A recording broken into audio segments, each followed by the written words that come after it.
નમસ્તે મિત્રો, સ્વાગત છે તમારું આપણી યુટ્યુબ ચેનલમાં।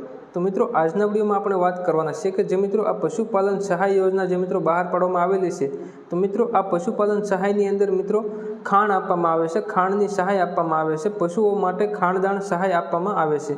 તો મિત્રો કેટલું ખાણ આપવામાં આવે છે તો તેની સંપૂર્ણ માહિતી આ એક જ વિડીયોની અંદર આપણે જોવાના છીએ। અને મિત્રો આ ખાણદાણ સહાય જે છે તે કેટલા ઉમેદવારોને મળવાપાત્ર રહેશે અને કોને કોને આ સહાય મળવાપાત્ર રહેશે તો તેની સંપૂર્ણ માહિતી આ એક જ વિડીયોની અંદર આપણે વાત કરવાના છીએ।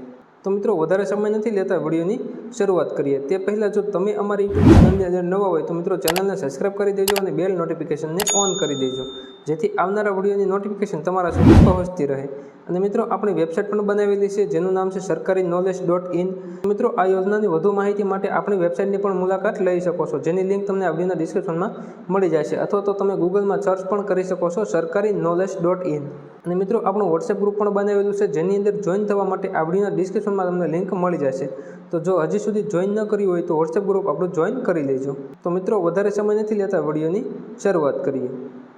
તો મિત્રો સૌથી પહેલાં આપણે વાત કરીએ પશુપાલન સહાય યોજના માટે કોને કોને લાભ મળવાપાત્ર રહેશે, બરાબર, કોણ કોણ અરજી કરી શકે છે। તો તેની અંદર વાત કરીએ તો સામાન્ય જાતિના પશુપાલકો અરજી કરી શકે છે, લાભ મળશે। ત્યારબાદ મિત્રો અનુસૂચિત જાતિના પશુપાલકોને લાભ મળવાપાત્ર રહેશે અને અનુસૂચિત જનજાતિના પશુપાલકોને લાભ મળવાપાત્ર રહેશે। આ ત્રણેય જાતિના તમામ ઉમેદવારો જે છે તે આ યોજનાની અંદર લાભ મળવાપાત્ર રહેશે, અરજી કરી શકે છે। હવે મિત્રો આપણે વિગતવાર વાત કરીએ સામાન્ય જાતિના પશુપાલકો માટે કેટલી સહાય મળવાપાત્ર રહેશે, અનુસૂચિત જાતિના ઉમેદવારો માટે કેટલી સહાય મળવાપાત્ર રહેશે અને અનુસૂચિત જનજાતિના પશુપાલકો માટે કુલ કેટલી સહાય મળવાપાત્ર રહેશે, બરાબર। તો તેની સંપૂર્ણ માહિતી હવે આપણે વિગતવાર વાત કરીએ। તો મિત્રો અહીંયા તમે જોઈ શકો છો સામાન્ય જાતિના પશુપાલકો માટે વાત કરીએ તો ગાભણ પશુઓ માટે એટલે કે ગાય અથવા તો ભેંસ ખાણદાણ સહાય જોઈએ તો મિત્રો લાભાર્થી દીઠ કુલ 150 કિલોગ્રામ ખાંડ આપવામાં આવશે અને 100% સહાય લેખે આપવામાં આવશે, એટલે કે 150 કિલોગ્રામ તમને ખાણદાણ સહાય આપવામાં આવશે। ત્યારબાદ મિત્રો આગળ વાત કરીએ સામાન્ય જાતિના પશુપાલકોના પશુઓ એટલે કે ગાય અથવા તો ભેંસના વિયાણ બાદ ખાણદાણ સહાય કેટલી મળશે, તો તેની અંદર વાત કરીએ તો લાભાર્થી દીઠ કુલ 150 કિલોગ્રામ ખાંડ આપવામાં આવશે અને 100% લેખે સહાય આપવામાં આવશે।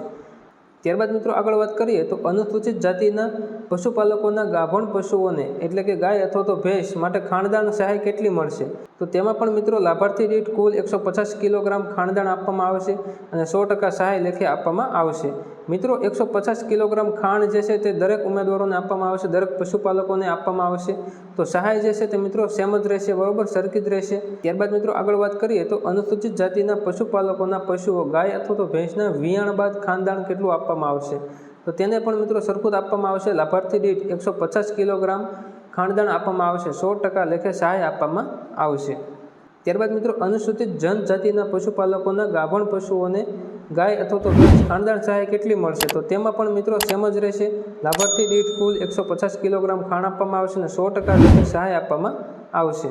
ત્યારબાદ મિત્રો આગળ વાત કરીએ તો અનુસૂચિત જનજાતિના પશુપાલકોના પશુઓ ગાય અથવા તો ભેંસના વિયાણ બાદ ખાણદાણ કેટલી સહાય આપવામાં આવશે, તો તેની અંદર વાત કરીએ તો તેમાં પણ મિત્રો લાભાર્થી દીઠ કુલ 150 કિલોગ્રામ ખાણ આપવામાં આવશે અને 100% લેખે સહાય આપવામાં આવશે। તો મિત્રો આ વાત થઈ ગઈ કયા કયા પશુપાલકોને કેટલી સહાય મળવાપાત્ર રહેશે। હવે મિત્રો વાત કરીએ અરજી કરવા માટે તમારે કયા કયા ડોક્યુમેન્ટની જરૂર પડશે, તો તેની મિત્રો આપણે વિગતવાર વાત કરીએ। તો મિત્રો અહીં તમે જોઈ શકો છો ફોર્મ ભરવા માટેના જરૂરી ડોક્યુમેન્ટ, બરાબર, ફોર્મ ભરવા માટેના જરૂરી ડોક્યુમેન્ટ। તો સૌથી પહેલાં જાતિનો દાખલો સમક્ષ અધિકાર દ્વારા હોવો જોઈએ, ફક્ત અનુસૂચિત જાતિ અને અનુસૂચિત જનજાતિ માટે લાગુ પડતો હોય તો, બરાબર, અનુસૂચિત જાતિમાં આવતા હોય તો તમારે આ જાતિનો દાખલો રજૂ કરવાનો રહેશે અને અનુસૂચિત જનજાતિમાં આવતા હોય તો પણ મિત્રો તમારે આ જાતિનો દાખલો રજૂ કરવાનો રહેશે। ત્યારબાદ મિત્રો આગળ વાત કરીએ તો સમક્ષ અધિકારીશ્રીનું દિવ્યાંગ અંગેનું પ્રમાણપત્ર, જો તમે દિવ્યાંગ પશુપાલક હોય તો જ તમને આ લાગુ પડશે, બરાબર, ફક્ત દિવ્યાંગો માટે જ છે। જો તમે દિવ્યાંગ પશુપાલક હોય તો તમારે આ પ્રમાણપત્ર રજૂ કરવાનું રહેશે।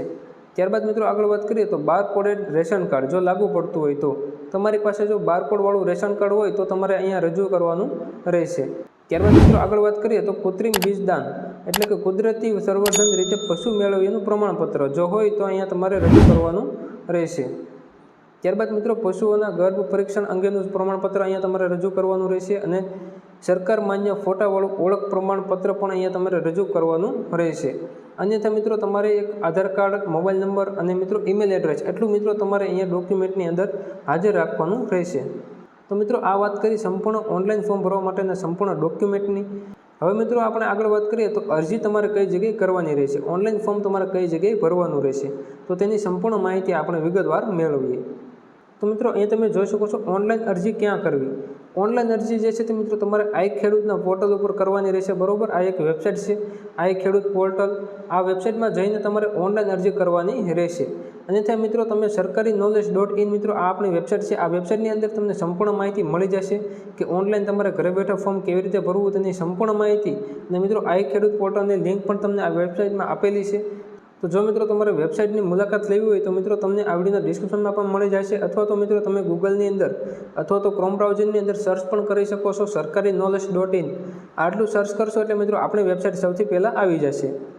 અને મિત્રો આપણું વોટ્સએપ ગ્રુપ પણ બનાવેલું છે અને ટેલિગ્રામ ચેનલ પણ બનાવેલી છે. બંનેમાં જોડાવા માટે આ વિડીયોના ડિસ્ક્રિપ્શનમાં તમને લિંક મળી જશે. તો જો હજી સુધી જોઈન ન થયા હોય તો મિત્રો આપણા વોટ્સએપ ગ્રુપ અને ટેલિગ્રામ ચેનલની અંદર જોઈન થઈ જજો. તો મિત્રો આ વિડીયોની અંદર બસ આટલું જ રાખીએ. જો વિડીયો પસંદ આવે તો વિડીયોને એક લાઇક કરવાનું ના ભૂલતા અને બેલ નોટિફિકેશનને ઓન કરી દેજો, જેથી આવનારા વિડીયોની નોટિફિકેશન તમારા સુધી પહોંચતી રહે.